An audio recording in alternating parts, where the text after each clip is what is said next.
Paolo bumili ng couple shoes, Paolo huli ang lamang kay Kim.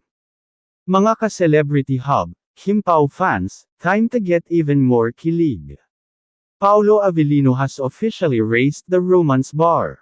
Bumili siya ng couple shoes para sa kanya at sa kanyang one and only, Kim Chu. Grabe, hindi na kayang itago ang Kim Pao love.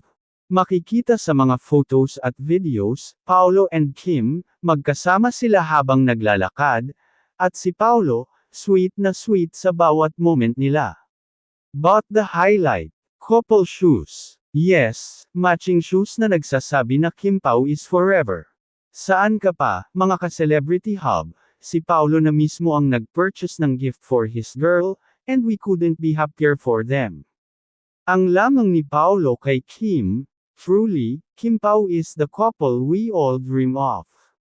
Mas mahigit, Kim Pao, you're the couple goals we've all been waiting for.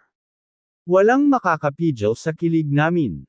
Match na match sila. Couple shoes. Ang sweet, Paolo. Hindi lang basta love team, mga ka-celebrity hub, Kim Pao is proving that they're madly in love, and they're more than ready to show it to the world. So mga ka-celebrity hub, anong masasabi niyo sa romantic gesture ni Paolo? Are you shipping them more than ever now? Drop your thoughts below, and don't forget to like, share, and subscribe for more juicy celebrity news right here on Celebrity Hub.